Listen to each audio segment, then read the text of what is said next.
La palabra ilumina el camino. Curso bíblico, martes desde las 10:30 de la mañana con Fray Roberto Armas. Enseñanza, reflexión y crecimiento espiritual. Santa Mónica Radio y TV+, fe que fortalece. ¿Qué tal amigos, amigas de Santa Mónica Radio? Ya estamos nuevamente con ustedes, como cada martes, para presentar Curso Bíblico con el Padre Roberto Armas, agustino Recoleto de la Parroquia Santa Mónica.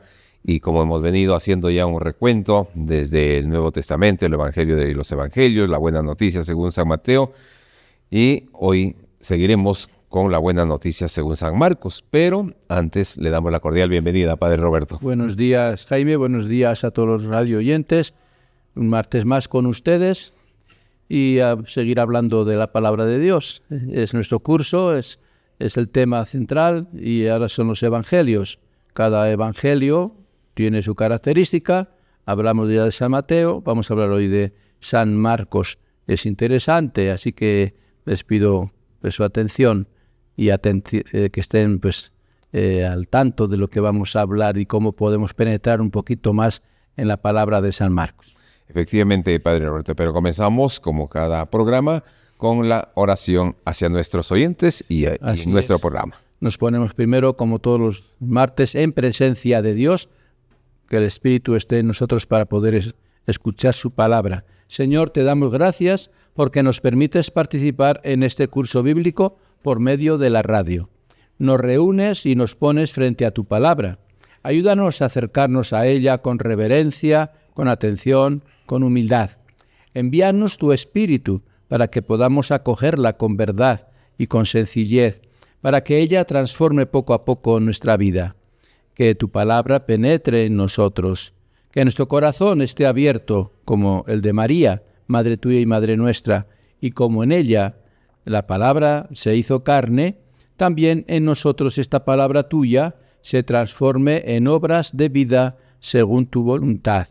Amén. Amén. Bien, Padre Roberto. La Buena Noticia según San Marcos. ¿Cuál fue la comunidad de San Marcos? Sí, pues vamos a hablar para comienzos, hablamos también de la comunidad de Mateo, a quién iba dirigido el Evangelio de San Mateo. Hoy vamos a hablar a quiénes estaba dirigida esta buena noticia del Evangelio de San Marcos, ¿no? La comunidad a la que Marcos escribe está compuesta en su mayoría no por judíos, por no judíos, está compuesta esta comunidad por judíos que están fuera de Judea, fuera de su país, judíos que viven su seguimiento al Señor Jesucristo, pero fuera de Israel, lo que antiguamente se llamaba la diáspora, ¿no?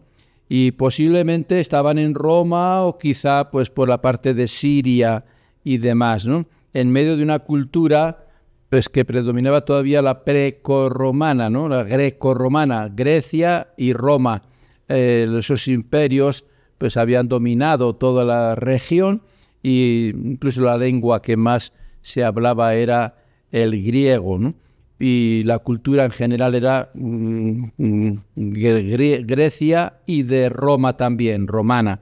Y en ese ambiente estaba viviendo esta comunidad a la que se dirige Marcos. Los tiempos de los emperadores, Claudio en el año 41 al 54 después de Cristo, también Nerón, ¿no? En el año 54 al 68. En tiempos de Nerón, las famosas persecuciones y demás, fue un tiempo complejo que a los pobres primeros cristianos y especialmente que venían del paganismo, ahogaba poco a poco la fe. Hay algunos rasgos que tenemos que destacar de aquella comunidad que se deducen del Evangelio según San Marcos. Tal como está escrito el Evangelio de San Marcos, podemos deducir los rasgos principales que se vivían en aquella comunidad. En primer lugar, es una comunidad que recibe con gozo la buena noticia acerca de Jesús, transmitida en este caso por Marcos, lo dice el comienzo, ¿no? es una alegre noticia para todos ellos y la acogen con entusiasmo. A su vez, Marcos, recibe testimonio, para escribir el Evangelio, testimonio apostólico del mismo Pedro. Acompañó en varias veces a Pedro en su misión también, quien llama a Marcos mi hijo, ¿no? Tenía mucha confianza Pedro en Marcos. Y Marcos también tuvo contacto con el mismo Pablo, con su tradición teológico-misionera. Lo acompañó en algunos viajes misioneros y quedará reflejada después en el Evangelio, ¿no? La ideología y la mentalidad de Pablo, juntamente con la de Pedro, pues algo tienen que ver en este Evangelio y para esta comunidad.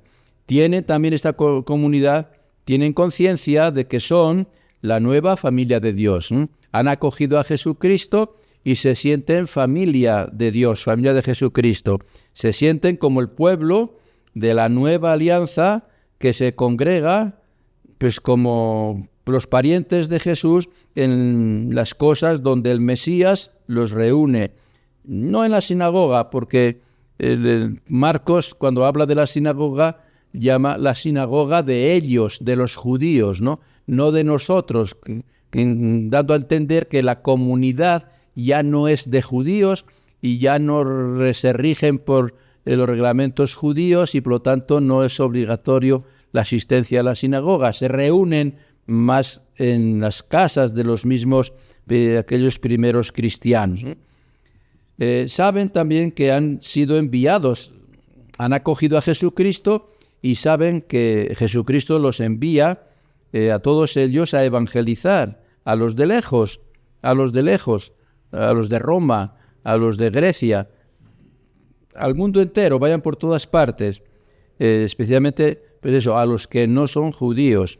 Lo tenemos en el capítulo 8, en el capítulo 13, ¿no?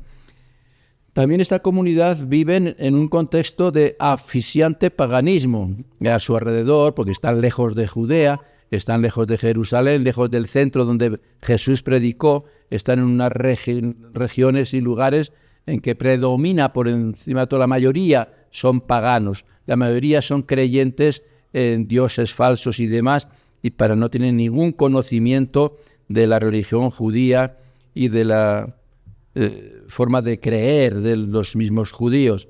Por eso experimenta conflictos por la búsqueda de poder y dominio, por la corrupción sociopolítica que existe en el mundo pagano.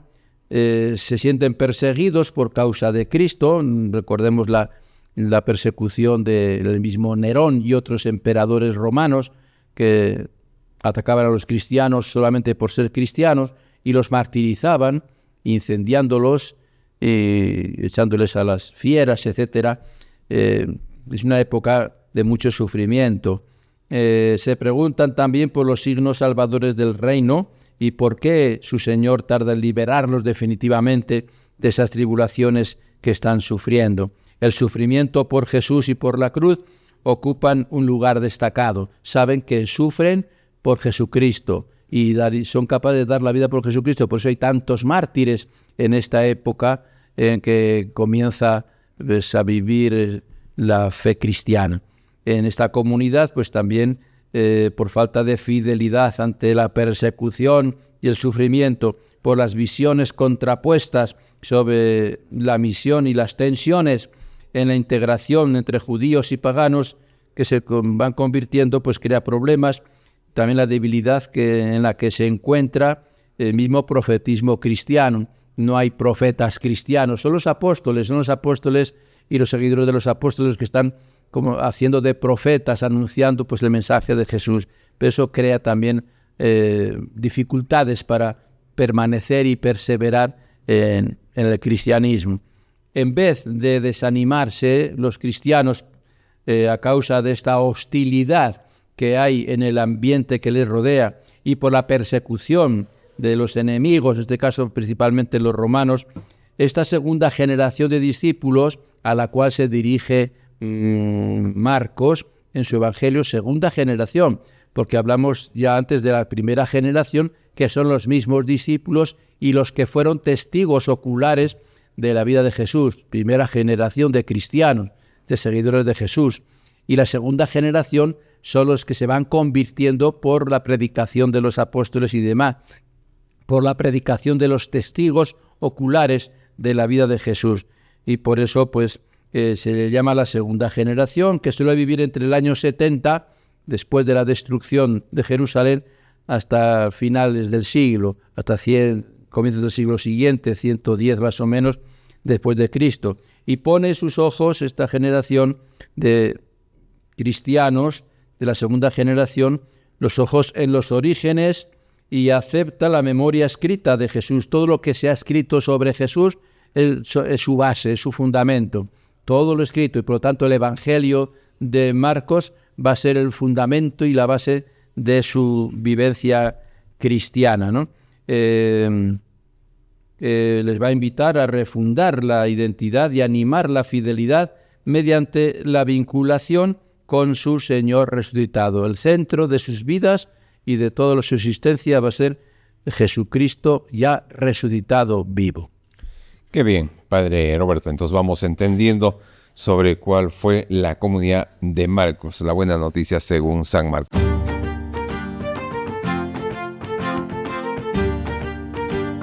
El arte vive en nuestra tierra. Llega Cultura Activa. Talento, tradición y expresión local. Miércoles, 5 de la tarde. Santa Mónica Radio y TV+, cultura que nos identifica. La palabra ilumina el camino. Curso bíblico, martes desde las 10:30 de la mañana con Fray Roberto Armas. Enseñanza, reflexión y crecimiento espiritual. Santa Mónica Radio y TV+, fe que fortalece.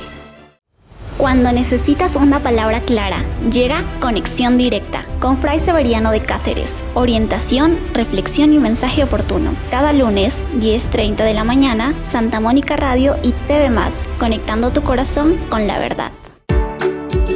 Porque ellos también son familia. Llega el consultorio veterinario, martes 9 de la mañana, con la doctora Carmen Ajib y el doctor Segundo Estela. Santa Mónica Radio, cuidando a quienes amas. Muy bien, amigos de Santa Mónica Radio, continuamos aquí en Curso Bíblico, la buena noticia según San Marcos.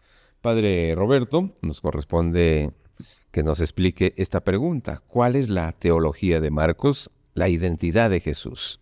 Justamente la identidad de Jesús es el centro de la teología de Marcos, porque Marcos lo que quiere es dar a conocer a Jesús. ¿Cuál fue la identidad de Jesús? Y la memoria. Lo que queda de Jesús va a ser la memoria escrita por Marcos, ¿no? En este evangelio, y los demás apóstoles, más evangelistas también, ¿no? Entonces, la pregunta por la identidad de Jesús, hecha de diversas maneras, es lo que recorre la primera parte del Evangelio de Marcos, la teología sobre todo la primera parte es transmitir a la comunidad que hablábamos antes, transmitirle pues esa identidad de Jesús. ¿Quién era Jesús realmente, no? ¿Quién era Jesús para la comunidad? ¿Quién era Jesús para los apóstoles y demás? Y hasta concluir en aquel solemne momento, el centro está en un momento en que los discípulos acompañan a Jesús en una ciudad llamada Cesarea de Filipo. Y ahí Jesús los interpela a los que lo están siguiendo. Les pregunta, ¿quién dice la gente que soy yo? ¿Qué dice la gente sobre mí? Entonces la identidad de Jesús, a ver, ¿qué opinaba la gente? Y van respondiendo. Unos dicen que es un profeta. Bueno, pero al final les pregunta a ellos mismos, y ustedes, mis seguidores que están conmigo, mis amigos, ¿quiénes dicen que soy yo, no? ¿Quiénes dicen que soy yo? Ese va a ser el centro literario y teológico de Marcos. ¿Quién soy yo para ustedes? La identidad, ¿no? La identidad de Jesús. Y sobre eso va a tratar sobre todo los primeros capítulos, pero bueno, todo el Evangelio va a ir descubriendo esa identidad de Jesús y la relación que tiene con Dios y con la misma comunidad. La pregunta, pues a veces es complicada, puesto que conforme sea la respuesta, así será también la identidad del discípulo. por la respuesta vamos a descubrir la identidad de Jesús, pero también se va a ir descubriendo, de acuerdo a esas respuestas, la identidad de los discípulos, cómo eran los discípulos y qué pensaban de él, qué concepto tenían de Jesús, ¿no? Como el israelita del siglo I define su identidad en relación con la familia de la que forma parte, siempre se identificaban con sus propias familias, incluso pues el nombre era fulano de tal, hijo de, el Ben Sira, hijo de Sira, Ben Hur, en la película Ben Hur, ¿usted se acuerda? Pues Ben es hijo de Hur, Ben Hur, el hijo de Hur. Entonces, en la identificación de las personas había mucho relacionado con su propia familia. Y entonces, a la hora también de buscar la identidad de Jesús, también hay que hablar pues un poquito de cuál era la familia de Jesús. No tanto solamente la familia humana de aquí de Jesús, María, José, sus familiares, sus paisanos, sino la familia en general de la que Jesús habla, porque mi familia, decía, era los que hacen la voluntad de Dios. Y mi padre, cuando se dirijan, tienen ustedes también un padre, mi padre es su padre, ¿no? Y la familia de su padre es la familia del reino de Dios y demás, ¿no? Entonces, está todo esto relacionado para descubrir lo mejor posible esa identidad de Jesús, ¿no? Marcos, empleando la técnica literaria del contraste, nos muestra que hay acciones y enseñanzas de Jesús que no corresponden a lo que se espera de un miembro de la familia de Nazaret, ¿no? Los hechos y las palabras de Jesús reflejan una relación con Dios. Más que la relación con sus padres humanos, es la relación con Dios y también con relación con el pueblo de Israel, tan original que sorprende a todos. Y la pregunta acerca de quién es en realidad este, que preguntan en el Evangelio, quién es este que enseña con autoridad, quién le ha enseñado estas cosas, lo que decían sus paisanos, quién es este, corre de boca en boca, quién es Jesús. La gente se pregunta, ¿quién es Jesús? ¿De dónde ha sacado su sabiduría? ¿De dónde ha sacado ese poder de hacer milagros? Todos lo conocemos de la familia de María y José, de nuestro pueblo. Somos familiares muchos de él, somos paisanos de él. ¿De dónde ha sacado todo eso? Entonces quiere decir que hay algo más en este personaje, en Jesús, y que hay además algo más allá de la familia, ¿no? Una familia pues más importante. Los hechos y las palabras de Jesús reflejan una relación con Dios, una relación con un Dios que es su Padre y que sorprende a todos. Y la gente se pregunta quién es en realidad que está corriendo de boca en boca lo que está realizando, lo que está haciendo. Muchos responden relacionándolo con espíritus a veces impuros, razón por la que lo tildan de loco, de endemoniado y demás. Las autoridades religiosas no aciertan a ver la identidad de Jesús. Si expulsa a los demonios es por el poder del Señor de los demonios. Y los familiares incluso decían, pero ¿dónde he sacado todo esto? Pero parece que está fuera de sí, parece que está loco. Entonces los que no lo entienden bien lo identifican con poseído por algo, o a un poder superior, o que está fuera de sus cabales y demás, ¿no? Entonces los contrastes darán pie a la pregunta de Jesús. Bueno, ante todas estas opiniones tanto de mis familiares, de las autoridades, de la gente, ustedes, ¿quién dicen que soy yo? Ahí va la pregunta clave. Para ustedes, para los que me siguen, para los que me acompañan, para los que creen en mí, ¿quién soy yo para ustedes?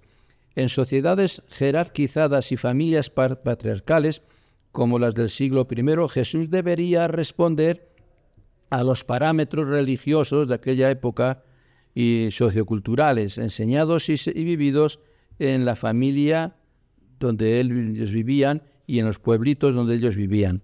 Por esto todos esperan que sea un hijo obediente, preocupado del honor o de la buena fama después de José y de María, de sus padres.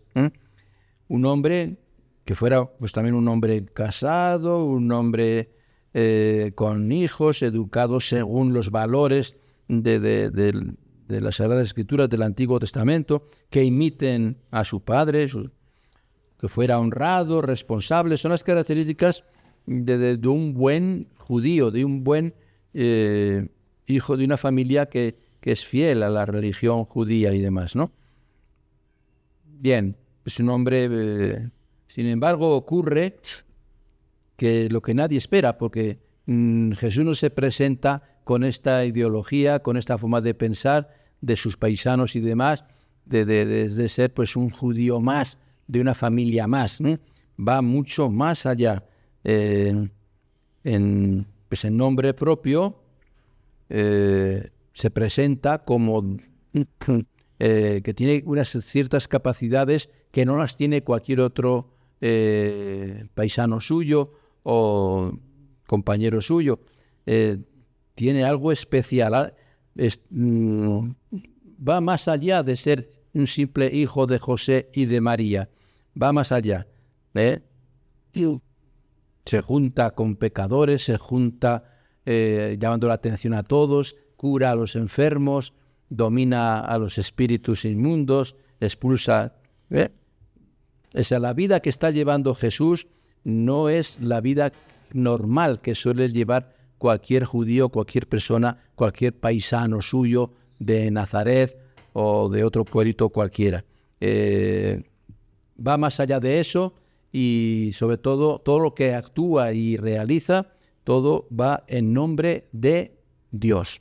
Todo es en nombre relacionado con Dios. Se presenta como el Hijo amado y Dios lo presenta, da testimonio. Este es mi Hijo amado, mi predilecto. A él lo tienen que escuchar y demás. Entonces, insiste en el Mesías también, que es sí, el Mesías, pero sufriente, que viene a sufrir, que viene a dar la vida por todo el pueblo, por todo lo demás. Nadie se imagina en su tiempo un ungido de Dios y que muera pues derrotado en la cruz, y él se presenta de esa manera. Ya me van a condenar, me van a enjuiciar y me van a quitar la vida.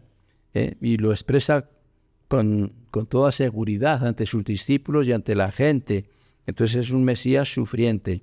Entonces la pregunta, ¿quién realmente es Jesús?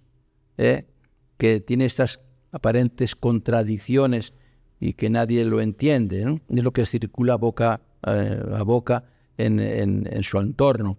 Jesús les revelará solo a sus discípulos que su identidad se explica por su pertenencia a otra familia que es más importante y que la familia terrena, que la familia de Nazaret. Jesús les hablará de que Él es el Hijo de Dios y que su Padre es Dios y que Él viene a hacer la voluntad de su Padre Dios. Entonces se va a presentar como participante o perteneciente a otra familia mucho más importante, que es la familia de Dios. Y por aprovechando la familia de Dios, es que así irá presentando también el reino de Dios. Él pertenece al reino de Dios, que es la familia de Dios, e invita a todos a que participen en esa familia de Dios, que es el reino. Conviértanse, crean en el Evangelio, el reino de Dios ya está cerca, está entre nosotros. Así que eso es lo que quiere presentarles Jesús, y esa va a ser poco a poco su identidad. Ella va a ir descubriendo a sus discípulos su verdadera identidad. No un simple hijo de un carpintero, no un simple hijo de José y de María, sin quitar el valor que tiene María, sino un hijo de Dios. Mi familia es la de Dios. Y los que quieran pertenecer a mi familia tienen que pertenecer a la familia de Dios, ¿no? Quien lo siga tiene que aprender a cultivar relaciones del tipo de todo originales con el Padre Dios y con el Espíritu, el Padre y el Espíritu. Y Él, el Hijo, son una sola familia, Padre, Hijo y Espíritu Santo. Entonces, Él es el Hijo de una familia y les presenta al Padre, que es el creador de todo, y al Espíritu Santo, que es el animador de todo.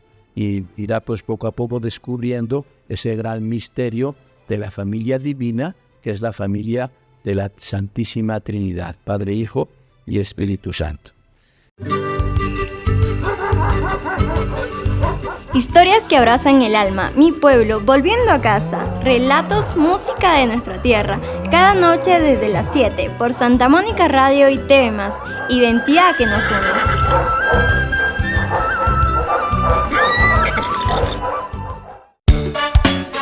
une. La noticia no descansa. Periodistas en Sábado con Vicente Vázquez. Análisis, debate y actualidad. Sábados 9 de la mañana, Santa Mónica Radio, periodismo que marca la diferencia. Se abre la puerta grande. La emoción taurina vive en Toros para Todos con Fray Manuel Santana. Historia, análisis y pasión. Lunes 5:30 de la tarde, Santa Mónica Radio, tradición que emociona. Un mensaje para el alma. La otra orilla con Monseñor Víctor Villegas. Reflexión y espiritualidad. Domingo 9 de la mañana, Santa Mónica Radio, la señal que ilumina.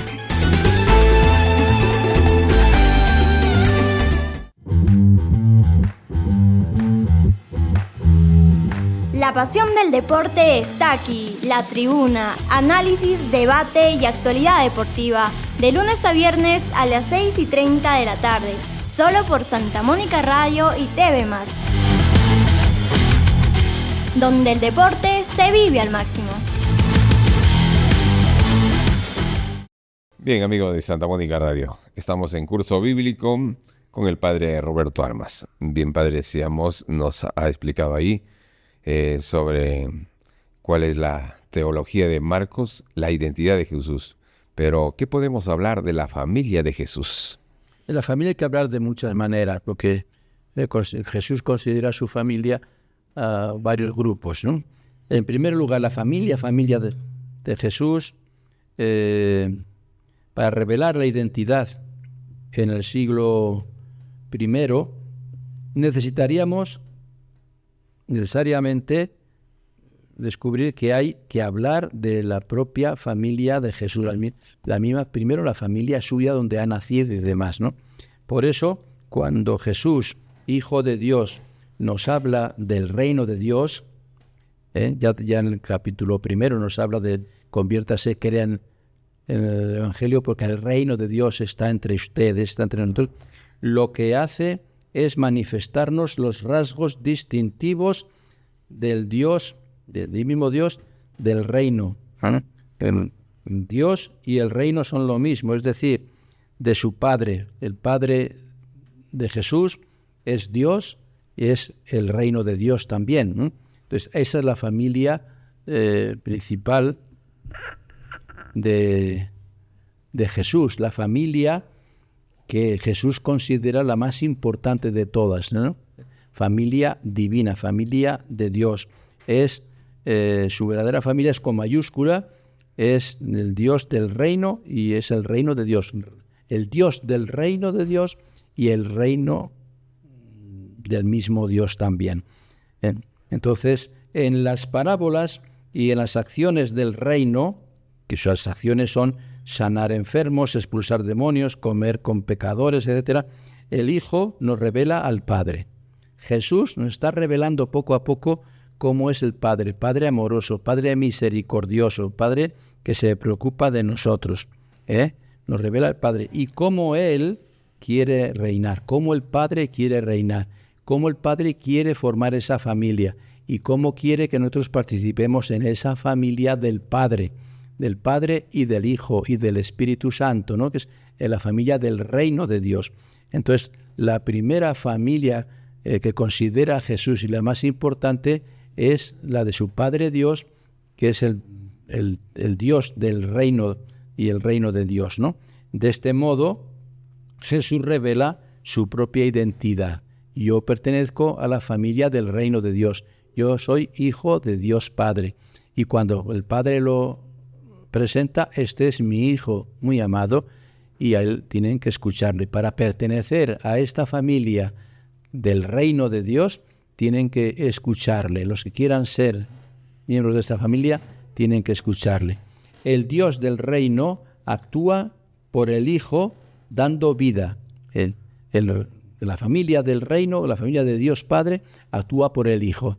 El que actúa en relación con a las personas, al pueblo de Israel y al mundo entero, es Jesús, el que está actuando, dando su vida y viviendo su vida. Y nos trae la liberación y nos trae la paz, nos trae todos los valores fundamentales de este reino. Su reinado no se define en categorías de dominio, sino en razón de su ser, que es Abba, Padre. En razón del que es Padre Dios, es que Jesús actúa en relación con los humanos, con cada uno de nosotros. Que Dios es Padre, es fuente de vida, es fuente de misericordia, y por lo mismo el Padre de Jesús reina haciéndonos sus hijos y hermanos unos de otros, hijos de Dios y hermanos entre nosotros. Eso es obra de Dios, del amor de Dios y de la misericordia de Dios, y nos invita a vivir en alianza con Él y a formar parte de su nueva familia escatológica, que es la Iglesia. Esta familia que estamos hablando, el Padre Dios, el Hijo Jesús, que es nuestro hermano mayor, y todos nosotros somos hermanos por medio del Espíritu, es la Iglesia. Eso lo conforma la Iglesia. Entonces la familia de Jesús va a ser la Iglesia, la familia de este reino de Dios, y la realidad de este reino de Dios es la Iglesia y los que pertenecemos a la Iglesia. De este modo Jesús introduce parámetros ya originales, y lo que provocará pues un profundo conflicto de imágenes de Dios con los dirigentes religiosos de su tiempo, y por eso es porque están en contra de Jesús, porque no entienden esta familia de Jesús, no entienden que sea familia hijo de Dios y la actuación de Dios como Padre del reino. No lo entienden, y por eso es que van a buscar matarlo y lo van a eliminar hasta que lo van a conseguir, porque no entienden el mensaje que Jesús les quiere transmitir sobre su familia. Bien, entonces vamos entendiendo, Padre Roberto, lo que usted nos explica aquí en La Buena Noticia, según San Marcos, de la familia de Jesús, pero también nos responderá y de su nueva familia y su casa, Jesús, ¿no? Claro, su nueva familia y su casa. A los que aceptan por la fe a su Hijo Jesús, Dios los convoca como un germen o resto santo del nuevo Israel. Es el nuevo pueblo de Israel, esa familia nueva de Dios. Sin embargo, muchos serán los que permanezcan fuera de la casa, aferrados todavía a la sinagoga de ellos, dice Marcos siempre, y esclavizados de la ley. Entonces, sin aceptar al enviado de Dios. Muchos son los que no aceptan. Entonces está este mensaje que Jesús, de que es el Hijo de Dios, el enviado de Dios, de la familia de Dios, no lo aceptan y siguen al margen, ¿no? Y no lo van a aceptar.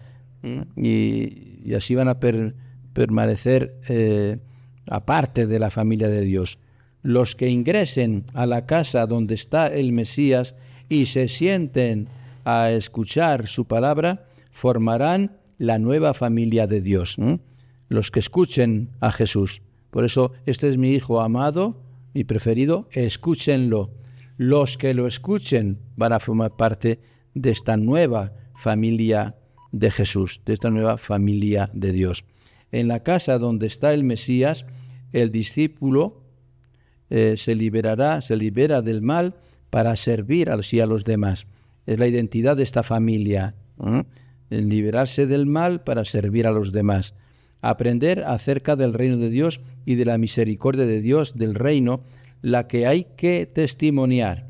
Lo que aprendemos de Jesús, lo que aprendemos de esta familia, de esa relación familia Padre, Dios, Hijo, Dios y Espíritu Santo, tenemos que aprender de este amor, de esta familia, de esta unidad familiar, y tenemos que después dar testimonio de esta familia. El seguidor de Jesús se acopla a la familia de Jesús y tiene que dar testimonio de la vivencia de la familia, ¿no? tanto Jesús y con los suyos y los discípulos y demás, despliegan una particular pedagogía, porque si las parábolas del reino son para todos, solo para los de adentro, o sea, Jesús explica las parábolas a todos, pero solamente a los que son de la familia de cerca, la familia, a los que han acogido el mensaje de Jesús, a ellos siempre les va a explicar estas parábolas, estos mensajes en forma particular, son para lo que encierra cada una de las parábolas y cada uno de los mensajes, se lo explica después a ellos en forma particular para identificarlos más a ellos con su propia familia. Y como después les va a dar una tarea de ir por todas partes anunciando el Evangelio, su tarea va a ser comunicar ese Evangelio como familia de Dios. Son los enviados porque son ya la familia de Jesús. Y esa es a la familia que se está refiriendo aquí en esta segunda pregunta, ¿no?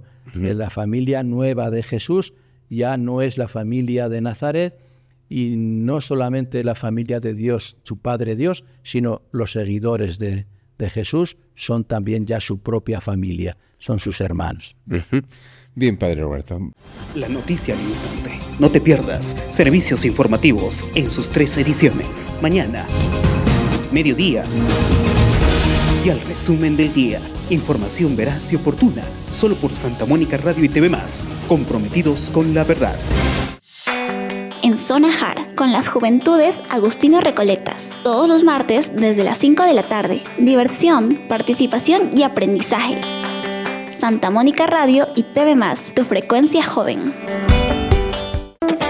Tu salud es prioridad. Consultorio médico, martes 10 a.m. Participa y resuelve tus dudas con el Dr. Carlos Loaiza. Información clara, orientación responsable. Santa Mónica Radio, comprometidos contigo. Inicia tu día en presencia del Señor. Vive la Santa Misa con nosotros desde la parroquia Santa Mónica de Chota, de lunes a viernes a las 8 de la mañana. También en Facebook Live, Santa Mónica Radio y TV+, la fe que nos une. Estamos de regreso y en esta parte final de nuestro programa, curso bíblico con el Padre Roberto, para que nos explique, Padre Roberto, ahora ¿qué decir de los discípulos y su respuesta? Jesús considera que sus discípulos son su familia. Estamos hablando de la familia de Jesús. Y hemos hablado que sí, los que siguen a Jesús, discípulos, son su familia, pero de acuerdo a su respuesta. Si no responden, no pueden ser su familia. Pertenecen a la familia de Dios, a la familia de Jesús, los que son fieles a Él, ¿no? Entonces, en torno a Jesús se crean 3 círculos concéntricos, 3, bien claros. El círculo externo, que es constituido por autoridades religiosas que consideran a Jesús que está endemoniado, a varios de sus parientes que piensan que está loco. Es el entorno, vamos a decir, el externo. Familiares de los paisanos de su pueblo que no creen en él, desconfían de él, y las autoridades que tampoco. Entonces son el grupo del entorno de Jesús, pero que no lo aceptan prácticamente, ¿no? Por lo tanto, no pueden pertenecer, este entorno no puede pertenecer a la auténtica familia de Jesús, ¿no? Ese es el entorno, vamos a decir, externo, ¿no? Pues hay otro entorno dentro de este círculo concéntrico, que sería el entorno intermedio, el intermedio, que está compuesto por la muchedumbre, por todos los que acuden a escuchar la palabra de Jesús, entre ellos muchos campesinos de aldeas, de los poblados, que se benefician pues de sus milagros, sus curaciones y demás, que buscan satisfacer sus ansias de mayor salud, mayor libertad, por lo que siguen, pues lo siguen ocasionalmente, no siempre, no es un seguimiento fijo, es un seguimiento a veces un poquito interesado. Las grandes masas, un montón de gente que escuchaba siempre los sermones y enseñanzas de Jesús, el sermón de la montaña y demás, cuando la multiplicación de los panes había 5.000, etcétera, eran muchedumbres, ¿no?, que acudían a escuchar a Jesús. Es el entorno, vamos a decir, intermedio, que no se definen claramente si creen firmemente o no creen en él, no hay una definición de su parte, ¿no? Y el otro círculo es el interno, externo, intermedio e interno. El interno, más cercano a él, es formado ya por aquellos que por iniciativa de Jesús, porque los ha llamado, pasan de ser muchedumbre del grupo de discípulos grande, pasan a discípulos ya más cercanos a él, constituyendo pues lo que va a ser así, su nueva familia. La nueva familia la van a constituir este entorno interior de este círculos concéntricos. El externo no va a poder ser familia de Jesús porque no creen en él. El intermedio porque no se definen, son más bien interesados. El interno, el cercano a él, son aquellos que sí creen en él y que lo van a seguir más de cerca. Son los llamados discípulos, constituyendo así su nuevo núcleo familiar.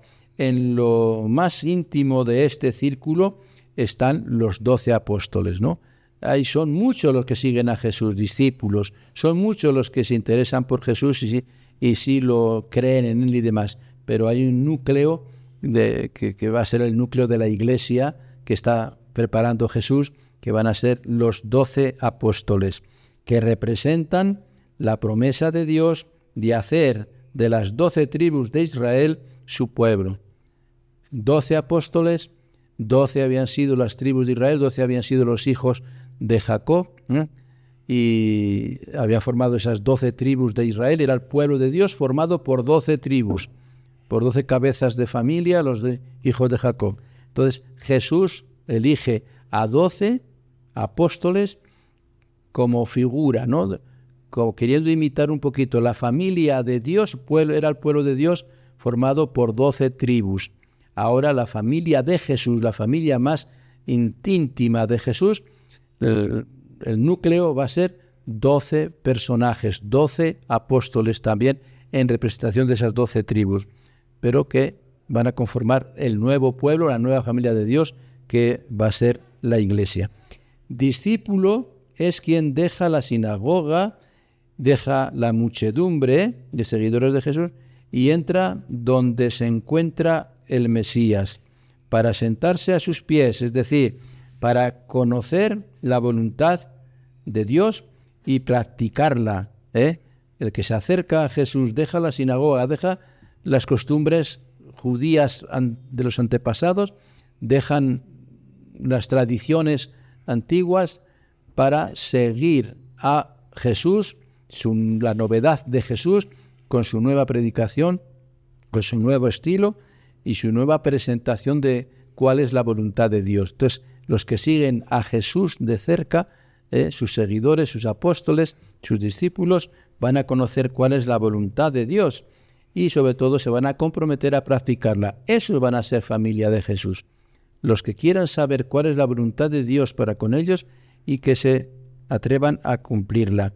El éxodo de muchedumbre a discípulo, el éxodo de ese grupo grande a ser discípulos, que es un grupo más pequeño, es para vivir en comunión con Jesús. No basta, pues, creer en sus milagros, ni menos seguirlo con el fin de beneficiarse de esos milagros. 3 rasgos definen al discípulo de Jesús. Primero, la iniciativa es de Jesús. Quien llama es Jesús. Y quien ama primero es Jesús y lo invita a optar por él. Es la invitación. La iniciativa primera es que Jesús llama y los invita. Después, la segunda parte es que Jesús pide a los que lo siguen negarse a sí mismo. Ya no es él o no somos nosotros mismos lo importante. Nos tenemos que negar a nuestro egoísmo, y tomar la cruz, negarnos y poner en manos de Cristo y tomar su cruz y seguirlo. Es decir, abandonar las relaciones antiguas sobre todo cuando hay conflictos e intereses por el seguimiento del Señor. Jesús no quiere que pertenezcan a su familia y que sean sus seguidores personas interesadas egoísticamente, ¿no? Que piensen solamente en ellos mismos y en beneficiarse ellos mismos. Quiere gente desinteresada, gente que se niegue a sí mismo y que se entregue al servicio de Jesús, al servicio del reino, a lo que está invitando Jesús. Ese es. Y después que se comprometan a entregarse de lleno, y el único modo de aprender a conocerlo, a compartir su destino y a vivir de cara a la misión y al servicio de los demás es identificarse plenamente con Jesús y dar la vida y dar todo por Él. Y eso es pertenecer ya a su familia. Entonces hay que dejar la muchedumbre que sigue a Jesús, miles y miles de seguidores que a veces son interesados por aquellos seguidores que ya no van con un interés particular, sino que van ya con el deseo de formar la gran familia y de hacer sobre todo la voluntad de Dios. El pertenecer al reino de Dios, que es la familia de Dios, es hacer su voluntad, la de Dios, no la nuestra. Y eso es la familia de Jesús. Esa es la clave fundamental. Lo que quiere Jesús es esa respuesta. Él nos llama a pertenecer a su familia, pero quiere que demos una respuesta generosa, una respuesta desinteresada. Una frase bien clara sobre la familia de Jesús, cuando se presenta a María que quiere verlo, dice: ¿quién es mi madre y quiénes son mis hermanos? Mi madre y mis hermanos, mi familia, son aquellos que hacen la voluntad de Dios. Hacer la voluntad de Dios es comenzar a pertenecer a la familia de Dios, la familia de Jesús, y poner en práctica todo lo que es esa voluntad de Dios, todo lo que Dios quiere que pongamos en práctica. Entonces somos realmente familia de Dios. Eso es la Iglesia, eso quiere ser la Iglesia. Y por eso, si somos de la Iglesia, tenemos que comprometernos a ello. Ser familia de Dios, familia de Jesús, es ser Iglesia y es entregarnos por completo y desinteresarnos de nuestros egoísmos y abrirnos al servicio a los demás. Jesús no ha venido a ser servido, sino a servir. Y nosotros, dentro de la familia de Jesús, estamos no para ser servidos, sino para servir. Qué bien. Padre Roberto Armas, Agustinio Recoleto, hoy hemos hablado la buena noticia según San Marcos. Y hemos terminado en esta parte, hablar de los discípulos y la respuesta de Jesús. Seguiremos con la buena noticia según San Marcos en nuestros próximos programas. Por ahora, gracias Padre Roberto. Nos despedimos con nuestra oración. Pues muy bien, gracias Jaime, gracias a todos por habernos escuchado. Y bueno, pues el próximo martes estaremos otra vez de nuevo con ustedes. Ahora vamos a dar gracias por este rato que hemos compartido. Gracias, Señor, por estas reflexiones y por tu palabra que hemos escuchado. Ayúdanos a comprender cuál es la respuesta adecuada a lo que tú hablas dentro de nosotros. Señor, da siempre tu palabra cotidiana. Ella es como el pan que nos alimenta. Ella es como el agua que nos riega, nos fecunda y nos limpia. Ella es como la luz que ahuyenta las tinieblas del error y del pecado y nos ilumina para poder ver mejor así nuestra vida. Ella es como una voz misteriosa que nos cuestiona, nos responde, nos fortalece. Ella penetra en el íntimo del ser, nos hiere, nos sana, nos libera, nos inquieta, nos trae paz. No nos hagas faltar nunca, Señor, el pan cotidiano de tu palabra. Amén. Amén. Terminamos así curso bíblico. Gracias, amigos de Santa Mónica Radio. Será hasta nuestro próximo programa. Continúen en compañía de Santa Mónica. Permiso. La palabra ilumina el camino. Curso bíblico, martes desde las 10:30 de la mañana con Fray Roberto Armas. Enseñanza, reflexión y crecimiento espiritual. Santa Mónica Radio y TV+, fe que fortalece.